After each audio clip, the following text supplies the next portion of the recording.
Hello, everyone. Welcome to Listen in 3D. This is episode number 27. I'm Justin, aka Too Tall for You Fool.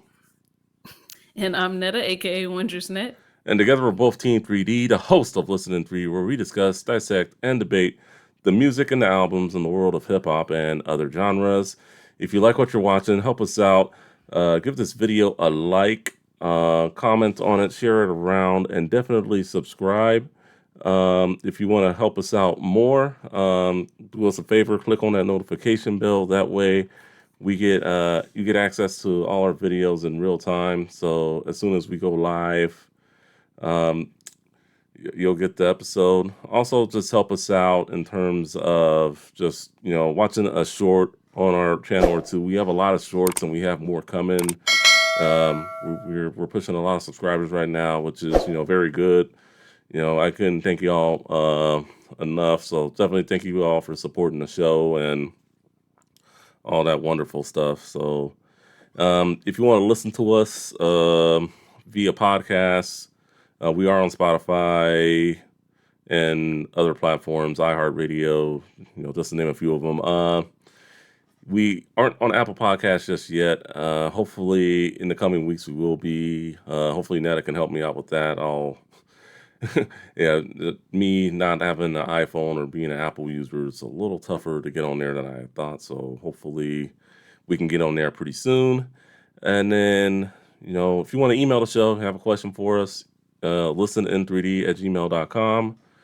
Um, you can also leave us a comment as well. We will respond to all comments. And we have been seeing a lot of comments in our shorts section lately. So please, keep the comments coming, keep the feedback coming. We want to make this a greater and better show for you all as well as ourselves. So, got a lot of great stuff coming and a lot of great albums we're reviewing.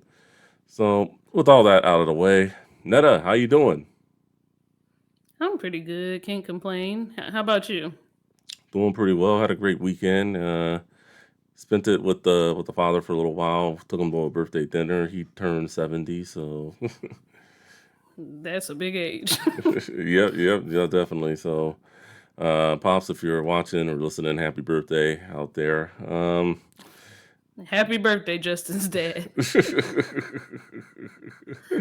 Yeah. All right. So I guess we have a classic for y'all today. A real banger. I know Netta is excited about this one. When we were doing pre-work for the show, she was saying that this is an album she's listened to over the years, and I had never listened to it until just recently. So you want to lay it on to them what we're discussing today? Yes, so today we'll be discussing Miss Lauryn Hill's first and only studio album, The Miseducation of Lauryn Hill. It was released on August 25th, 1998. It was certified diamond. It peaked at number 1 on the R&B and hip hop album charts and number 24 on the Billboard Top 200. It has singles and music videos for Doo Wop, aka That Thing, X Factor, and Everything is Everything. It had guest appearances from Carlos Santana, Mary J. Blige, and D'Angelo.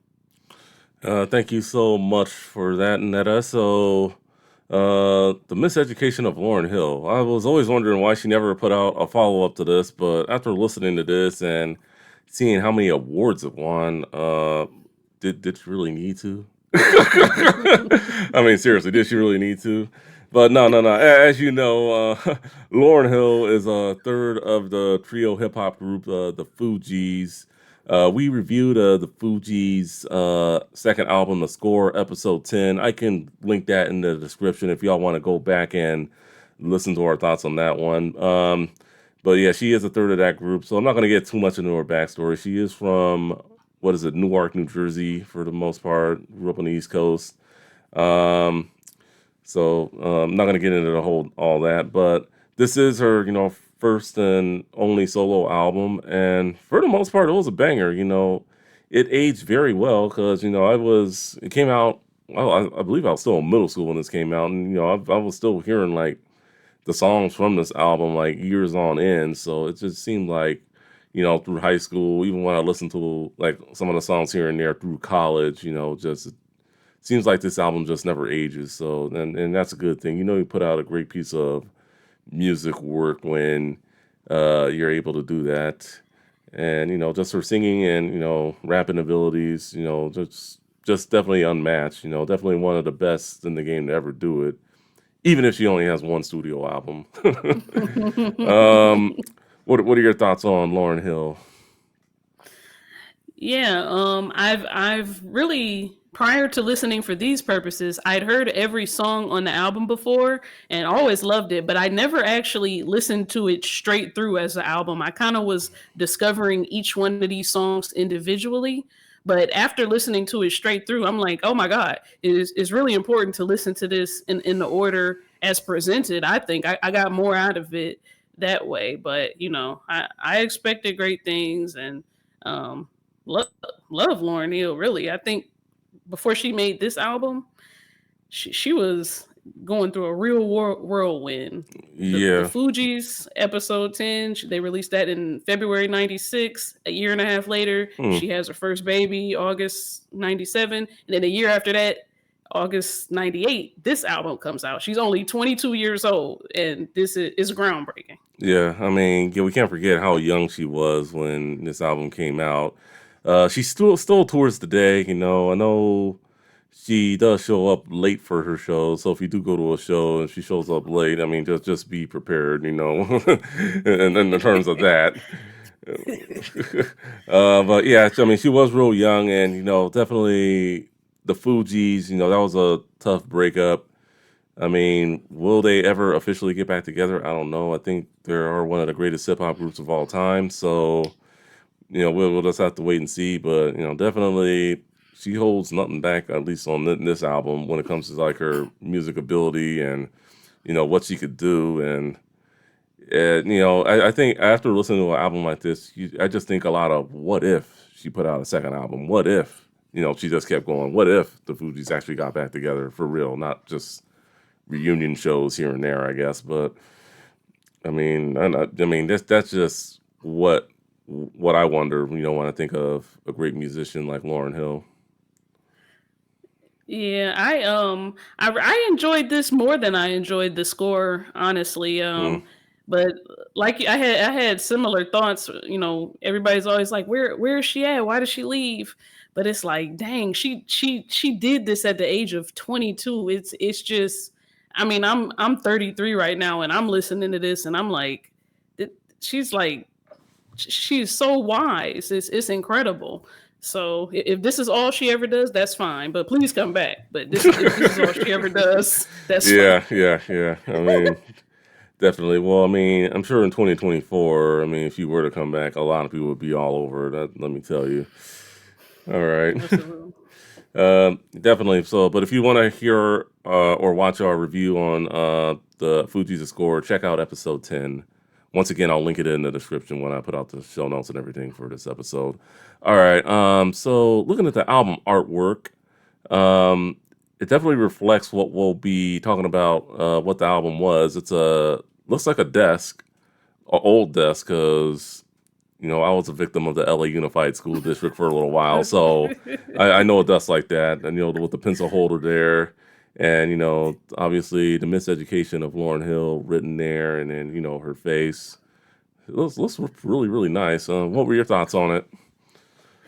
Yeah, on a purely aesthetic level, I really love it. It's like minimalistic but still compelling. The most detail was put into her locks, which I think is an important way that she was expressing herself. I always thought, whenever I heard the miseducation, I thought it referenced like the poor educational curriculum, or Hmm. something. But in a couple of interviews I found, like from 1998 BET Rap City and the Academy class of 2000, she says miseducation is actually metaphorical for her process of re-educating herself. She Uh-huh. said there's some things society teaches the general public, but other things are important for us to learn individually, like our relationship with God and with others. And on this album, she wanted to talk about the part of her life that came from, I'm sorry, the part of her education that came from experience rather than explicit teaching. And considering that context, I thought this is a perfect album cover. Yeah. The wooden desk denotes the educational process, but the fact that she like etched her own image into the desk with the pencil indicates she's like in a process of self teaching and self creation. So I absolutely love that. Yeah, it was. Yeah, it's definitely like when we talk about the album, we'll go into like the school themes and all that stuff. But yeah, definitely. I mean, I never heard the album all the way through, so when I saw it, I really didn't know what to expect. But reading up, definitely, I know it had something to do with education and just re-educating herself on just the themes of the album that we'll definitely get into. So they're very smart. They're very smart, very, very clever, very clever. Okay, so let's see. Let's get into beats. I mean, very well produced tracks for the most part. What beats were your favorite, or what beat was your favorite? The number one I picked was that thing. It's classic. It's nostalgic number one, so I already have a bias towards it. Yeah. But it's just great. It starts off with that slow piano, and then the Hmm. horns come in and take it away. It's awesome, and I noticed she wrote, produced, and arranged nearly the entire album on her own. I know that at first she was seeking the assistance of Wyclef. I read this in a Rolling Stone article from 2003. At Hmm. first, she was, seeking the assistance of Wyclef, but he showed no interest. Later on, when he did show interest, she was like, "I don't want it." So she ended up doing it on her own. So that's awesome too. Yeah, I mean, I think with her producing the album for the most part herself, I think she didn't need any assistance from Wyclef, even after he did show interest in terms of that. One of the beats I really liked. I liked the final track, "Tell 'Em." I thought that was a nice sweet beat, and I used to love him. Wasn't one of my favorite songs, but I used to love him featuring Mary J. Blige. I like that ice cream sample from that Raekwon album that we did a while back. That Oh, I didn't even notice that. that sample there. Yeah, the Raekwon album. That episode was number 16. We did the song "Ice Cream." Yeah, if you listen to that song again, you'll hear you'll definitely hear like, oh, what they used there. So I was like, oh So yeah, yeah. I knew it was. she's taking inspiration from all kinds of places. Yeah, so yeah, when I heard that, I had to go to whosampled.com to see where did what song was it, because I didn't remember it at first. But I was like, oh, "Ice Cream," that's what it was. "Ice Cream." Yeah, Raekwon. So yeah, shout out to him. In terms of the sampling and so yeah, she did take a lot of inspiration from all over when it comes down to it. So those were my two favorites. I couldn't decide between the one, but yeah, it was pretty cool. All right. Singles. So I guess we can go. I guess in the order. No, let's save the best for last. Let's go with the last one. That was released. Everything is everything. I guess I can kick this off. It was, of all the singles, it was my least favorite, even though it was the last one to come out. It was my least favorite. Um, yeah, it just didn't do it for me in terms of just what she was saying in the song. Just going through there, and then the music video. I think like the Earth was supposed to be like a record player, and like the needle was dropping in the beginning. Yeah, it's just a kind of a big turn off to me. I think. I mean, I thank God it wasn't her first single, but I think there are some songs on there. I mean, it's a great album. Don't get me wrong, but I think she definitely could have chosen a better song than that one. Maybe the studio pressured her to do that one as a single. I don't know, but what it was my least favorite of all the singles. What were your thoughts on "Everything Is Everything"?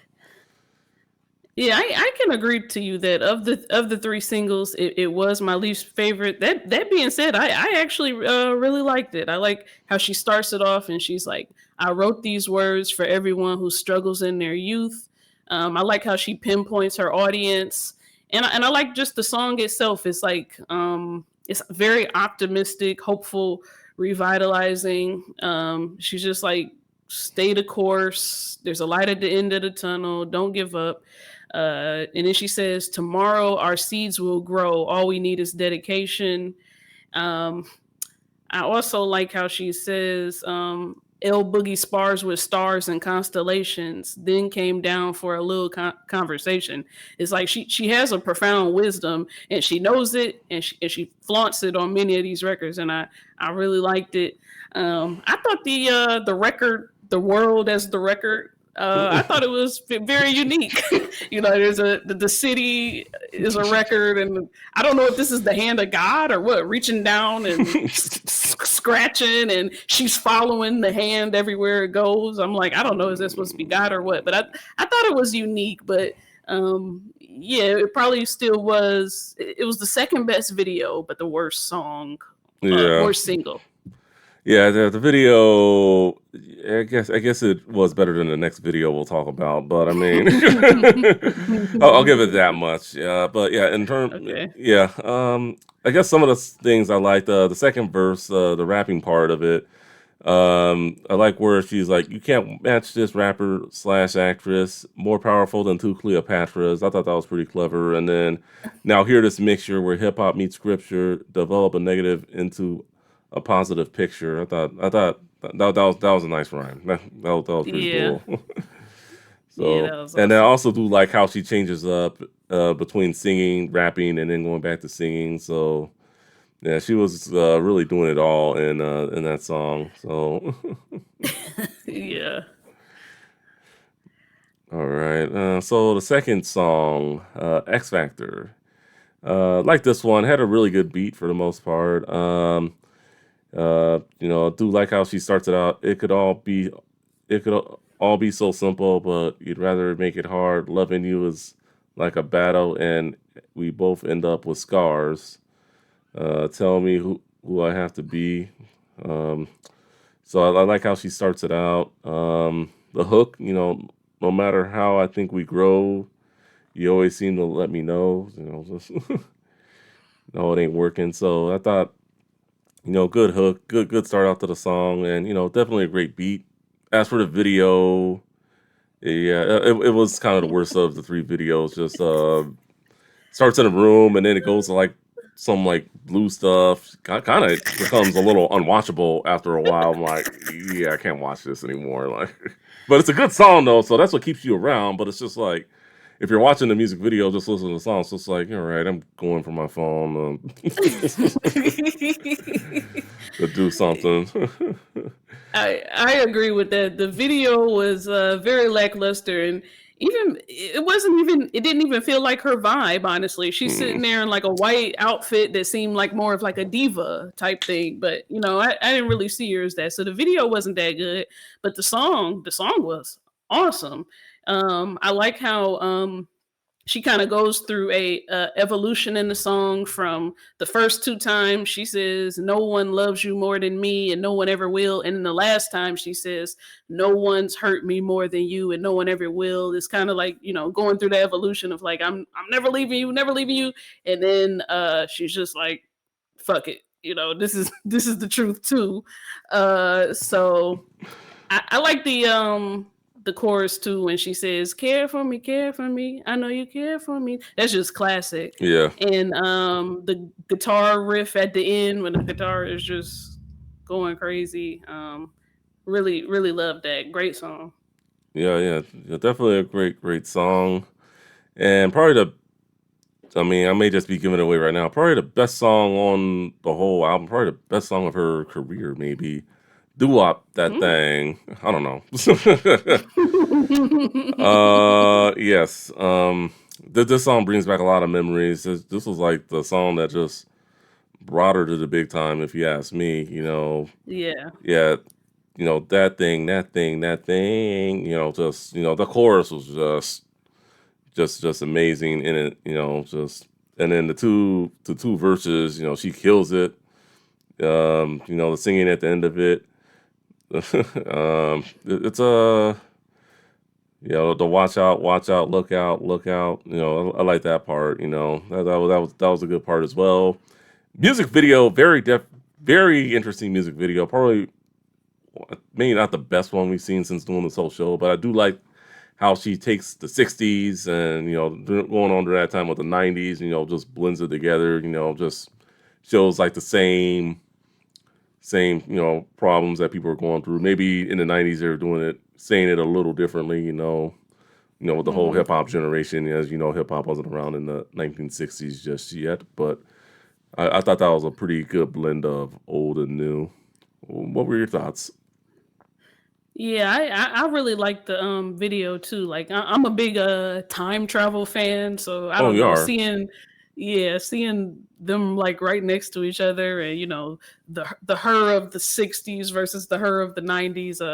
I really like that. I saw how she had like the 1967 women were dressed modestly, and then the 1998 women were dressed a little more immodestly. Oh, Mm. she would hate to see the 2024 women, but it was really good. The song itself, I know like when I was a kid and I was listening to her songs, I kind of just liked the sound. I did not Yeah, know what the heck was going on. When I was yeah, like in my 20s and I listened to this song, yeah, I was like, oh my God, why is she slut shaming these women? But now when I listen to the song, I'm 33. Um, I'm like, it does come across as a little harsh. Like when she yeah, says, what did she say? It's been 3 weeks since you've been looking for your friend. The one you yeah, let hit it and never called you again. I'm like, oh, that's kind of harsh. But this yeah, is like, this is the kind of advice, I would actually give out myself. Maybe not in these words, but mm, something along these lines. Don't try to pursue somebody if they tell you they're all about the Benjamins. Don't yeah, keep looking for your friend after he ghosted you 3 weeks ago. It's kind of tough love. And I like how, by the end of the first verse, she's like, Lauren is only human. Don't think I haven't been through the same predicament. So it's like she adds a level of empathy yeah, from her point of view, and she humanizes the women she's directing it towards. I also like, just to me, this is just a classic line. yeah, Don't be a hard rock when you really are a gem.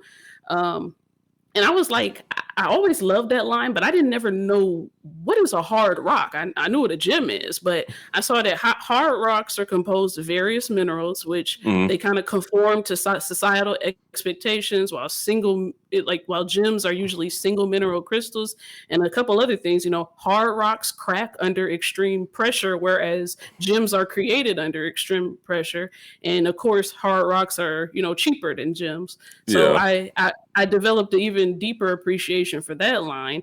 And then the thing she said about the men, I don't know, she yeah, had like three gripes with the women. It was like, stop being promiscuous, stop wearing weaves, and stop, getting your nails done so much. With the men, she had like 10 gripes. She's like, um, what did she say? Having a pretty, what did she say? Pretty face men who don't take care of their children. I mean, she had yeah, like 12 different things to say about yeah, men. yeah. A lot. Domestic violence It feels men. pretty harsh. The pretty faced men claiming that they be the big men, need to take care of their 3 and 4 kids, but they face a court case when child support's late. Yeah, Yeah. that was pretty Money harsh. taken, Yeah, heartbreaking. Now you wonder why women hate men, and yeah. she going in on the man, but she has a gem, Yeah. the cherry on top of that when she Like I said, says, she "How holds you nothing gonna back. win?" Yeah, she doesn't. She says, "How you gonna win when you ain't right within?" And that's a classic. So great Yeah, song. yeah. That definitely great classic song. I like how you did research on hard rock. I now know that hard rock is more than just a cafe. I had to throw that one out there. But yeah, she really holds nothing back. She comes in swinging at the men, and just I think the moral of the song is just women, just watch out. Be about yourself. Don't go chasing. Don't be a gold digger. Just be about yourself. The right man will come, and no one, yeah, and that dude won't have a bunch of problems. 3 4 kids paying child support, whatnot. Just what have Yeah. you. So I think that's the real moral to get from that song. But still, a classic song to this day. It has not aged in the slightest. Yeah, great song. All right, so let's go into our favorites. Let's start with you. So I liked Lost Ones, To Zion, and I Used to Love Him with an honorable mention for the Miseducation. All right. Okay, we're a little similar, but not quite. The three I'm going with is Doo Wop. I mean, that song's just classic. Tell Him, and then Can't Take My Eyes Off of You. Honorable mention of X Factor. I thought that was a very good song. The video was just a bit of a turn off, but I mean it's a good song. And then Miseducation of Lauryn Hill. It was also an honorable mention. So yeah. Oh, okay, yeah. So yeah, a little similar. So let's start with you. What song you want to start with first that you want to discuss? Lost Ones, Lost Ones. since Oh, yeah, this was track 2 on the album, and she comes out swinging yeah, at I presumably Wyclef. yeah, She says, "My emancipation didn't fit your equation. I was on the humble, you on every station. Someone play young Lauren like she dumb, but remember, not a game new under the sun." She really went in, and then on verse 2, she talks about hypocrites, and she yeah, says, hypocrites, they always want to play innocent, take it to the full extent, make it seem like good intent, never want to face punishment. I was like, wow, she really broke it down. And then yeah, toward the end, the chorus changes to her singing, and it kind of changes the whole vibe of the song from yeah, anger to disappointment. And she's like, when it's all done, did you really gain from what you done? It's so silly. How come you didn't? You really lost one. And yeah, she sounds like a just like a disappointed parent lecturing. And she says, never underestimate those who you scar, because karma come back to you hard. And then at the very end, she brings it back, and she starts talking about redemption. And yeah, she says, even when you're gone, you could still be reborn, and from the night can arrive the sweet dawn." And I love that the song takes you on a journey from like the anger to redemption, and how the tone and the flow of the song matched her energy. So I really love this song from beginning to end. yeah. It's a good song. Definitely. Maybe a hidden diss track, yeah, at least in the first verse. Going in on Wyclef. I do like the end with the singing. Yeah, you might win some, but you really lost one. You just lost one. It's so silly how come. I like that singing like toward the end of the song there. Uh, Yeah. but for the most part, it's a great rap song from her for the most part. Rapping, three verses and then just singing. But she did a lot of the music herself. Just all along because hardly any features. Just Yeah. and then what'd you like about To Zion? Oh, I thought this was the most touching song on the entire album. This is like the ultimate Mm, love story. And I yeah, like that she directed it directly to her son. At the yeah, very beginning, she says, "One day you're gonna understand Zion." And she talks about how she got pregnant at the mm, time when she's young and yeah, famous, and everybody's telling her, be smart, look at your career. And she's like, I chose to use my heart. yeah, And I felt like this song was like defiant in the most loving way you could possibly be defiant. And it starts off really slow and mellow, but it ends in fireworks, because the end is so beautiful when she's just singing, my joy, my joy, my yeah, joy, now the joy of all my life. I wish I could sing, I can't sing. yeah, But she's like, it's like she's shouting from the mountaintops about her love for her son. And I be like, I be crying every time I listen to that song. I It's beautiful. yeah. It is a good song. I mean, I also do like how Carlos Santana helped out with the song. Also, I don't really know uh follow the band Santana all that much, but we'll get a little more into that when we go over recommendations. But great touching song. I mean, I could see how it can put a person to tears, but not one of my picks, but maybe because it was just a little too mushy. I don't really like to cry after I hear a song, but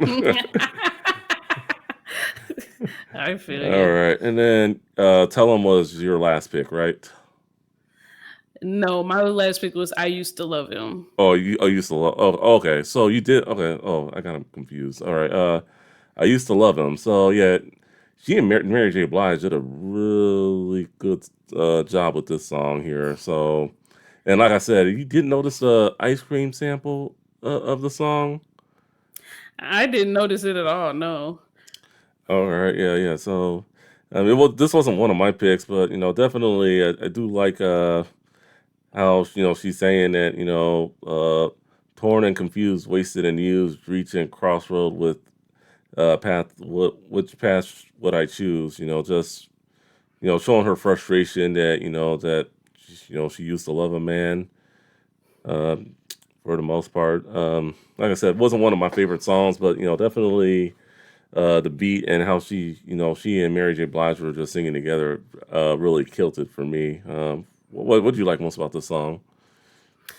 Yeah, I really loved it because it felt like a continuation of the previous song, which is why I said, I like to listen to it in order Hmm. because the previous song was When It Hurt So Bad, and it's kind of talking about like a toxic relationship. And she's asking, when it hurts so bad, why does it feel so good? Hmm. And then in this song, And I Used to Love Him, Mary J. and Lauren are speaking from a place where they went through all of that and they conquered it. And my favorite part was just like yours when they're going back and forth because this Yeah. kind of thing it usually only happens in rap, but they do it so well. Lauren starts off, she's like, "Thought what I wanted was something I needed." Mary J is like, "When Mama says no, man, I just should have heeded. Yeah. Misled, I bled till the poison was gone." And then Mary J at the very end, she says, "And out of the darkness arrived the sweet dawn." And I love that part because it took me back to the Lost Ones when she's talking about redemption and she's saying, even when you're gone, you can still be reborn, and from the night can arrive the sweet dawn.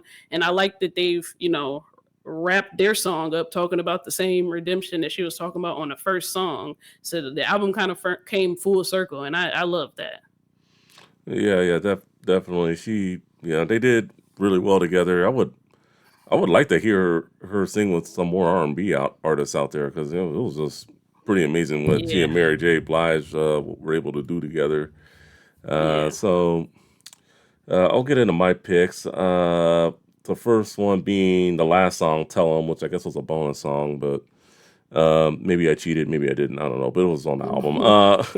Yeah, definitely. I like the beat. Definitely second favorite beat, and then um, just like how the chorus goes, "Tell him I need him, tell him I love him, tell him and it'll be all right." With the background singing, all that stuff going on.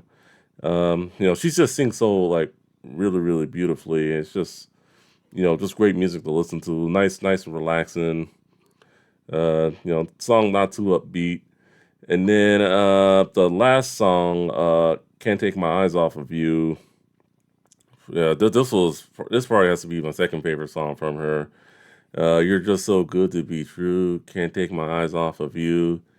It'd be like heaven to touch. I want to hold you so much. Just and then But you don't like mushy stuff. I try not to, but it's yeah. I also like how she says like "I love you," like so. Yeah, It's just a yeah. nice. It's once again just a nice relaxing song. So I think that's what Just I didn't really look for like the kind of the hardness of this album. That's probably one reason why Lost Ones wasn't one of my favorites. I was just looking for like the inner part of what she was saying. And then one other thing I want to say, that we haven't touched on yet. I just love the classroom skits. Just with the intro and then the teacher, I forget what song, but asking them, all right, what is love? Is there a difference between being in love or if you love someone? Just so that's definitely what I got out of that whole album. Just the theme of love and learning. You know, Yeah, from I think it was probably on the first 7 or 8 tracks, every other song at the end, they yeah, have the guy asking the kids a different question about love. And it's funny because the kids are, it's not at all complicated to them. They're yeah, like, somebody who loves you wouldn't treat you horribly. It's things that maybe adults haven't fully grasped at this point yet. They said a lot of very profound things. So I really like that part too.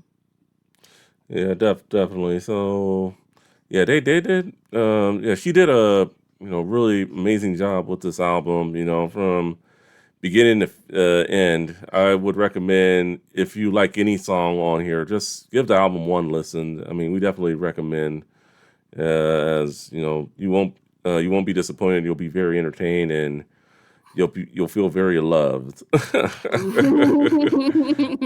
At least that's what I think. All right. So, any track out on that whole album you didn't like or you didn't really care for too much? My least favorite was Nothing Even Matters, but it's still a excellent song. It's just the bar from this album for me is obnoxiously Yeah, high. So yeah. yeah, Nothing Even Matters. What about you? It was kind of yeah. It was kind of hard for me to do that, but maybe everything is everything. I don't know. But once again, like I said, I know it's a popular song. I know it was a single. I just feel like there are way better songs that could have that could have been a single aside from that one. Maybe Can't Take My Eyes Off of You, I think was single material personally, but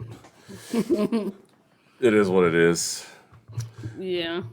All right. Album cuts and expansions. There were none. I mean, I guess the last two tracks were bonus or hidden tracks, but they came with the album, so I don't count that. Recommendations. So obviously one recommendation would be the Fugees, the score. Once again, we reviewed that album back on episode 10. I'll link it in the description. Another album for you guys to check out that I would recommend after doing research. Mary J. Blige. She was in between albums at the time, but check out her album Mary. And then another singer that's kind of similar to Lauryn Hill, at least I think. I could be wrong. Don't beat me up if I say this. Erica Badu. Check out Baduism. And then if you also like the two Zion, you can also, I don't really know too much about the Santana band, Carlos Santana, but if you want to check out some of his music, feel free to, go through some of the stuff he's done. He's actually worked with a lot of artists over the years. Um, so yeah, definitely check him out also if you really like that song, to Zion. And yeah, that would be it for any recommendations, unless you have any that you think. Uh, well, not a, I don't really know. Mary J for sure. I Mm, think Erica Badu is a pretty solid recommendation. They kind of had the same vibe. Maybe Jill Scott. maybe, Um, yeah, they're from that time, same kind of vibe. yeah. I mean, I know, yeah, yeah. I know. For me, it's just, yeah. I'm not. I know you're more the R&B expert, so I don't want to. So I try to go. I try to veer toward you in situations like that. But I think they're pretty good recommendations for the most part. I just didn't want to be giving Yeah. you the rest of the Fugees lineup. Like, go listen to Wyclef, go listen to Prod. I'm like, no, no, no, don't, no, I'm not gonna do all that. It's a different type of album. All right. So closing thoughts on this album. What are you taking back to your playlist? Um, Um, Lost Ones for sure. I think this gave me a. I think I heard it before, but I didn't really listen to it that much. This gave me a new perspective of it. So Lost Ones, I'll be taking back. Um, Really everything. I'm going to be listening to this a lot. I'm going to be listening to the whole album. But Lost Ones was kind of, I have a new appreciation for it. I Lost think the Ones. album as a whole is exquisite. Like she said on Everything Is Everything, and like you said, it's hip hop meets scripture. She took her Yeah. joy, pain, frustrations, philosophical views, and political views, and she synthesized it into like a musical masterpiece. And not only is this my favorite album we've done on Listen in 3D, this is the best album I've ever heard in my life. Oh, well, definitely. Oh, yeah. So you really set the bar high for me. I don't think I'll be taking a whole album back, but definitely tell him Can't Take My Eyes Off of You. Miseducation of Lauryn Hill, even though that was I mean, I think that probably could have been my favorite song had the beat been a little better. Maybe she could have put some drums behind it to make it a little more upbeat, but I see where she was coming from with the matter of the song. And definitely doo-wop for sure. Lost Ones. I mean, you really like that song a lot, so I definitely want to give that song another chance in terms of just listening pleasures and all that stuff. But yeah, great song. And great album, definitely. So you really can't go bad with any one song on here. So we ask you now, folks, what were your favorite tracks? Any tracks we missed? Any tracks we should have liked? Um, Let us know in the comments. In the meantime, for Netta, aka Wondrous Net, I'm Justin, Too Tall for Youthful, saying thank you for watching, thank you for listening. So long. We'll see you on the next one. Later.